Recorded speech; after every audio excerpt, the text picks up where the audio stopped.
یہ ایک سوال پوچھا گیا ہے کہ بعض لوگ بیرون ممالک میں شادی صرف اس لیے کرتے ہیں تاکہ اس ملک کی نیشنلٹی حاصل کی جائے۔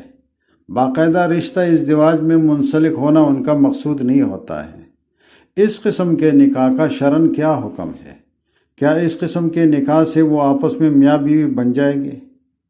اس کا جواب یہ ہے کہ اگر یہ نکاح شرعی اصول اور شرائط کے مطابق ہو جائے تو پھر تو نکاح منعقد ہو جائے گا۔ یہ دونوں آپس میں میاں بیوی بن جائیں گے، چاہے ان کا نکاح کا ارادہ ہو یا نہ ہو۔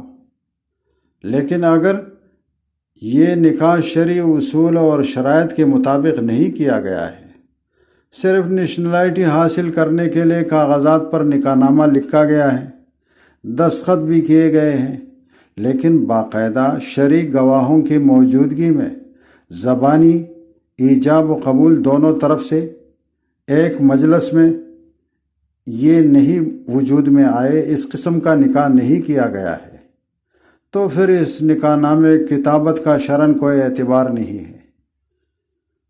البتہ اس نکاح سے جو ہے یہ آپس میں میاں بیوی تو نہیں بنے، لیکن اس نکاح نامے کے ذریعے سے نیشنلٹی حاصل کرنا، چونکہ یہ جھوٹ ہے اور دھوکہ دہی ہے، اس لیے شرعاً یہ منع ہے اور گناہ ہے، باقی نکاح نہیں ہوا۔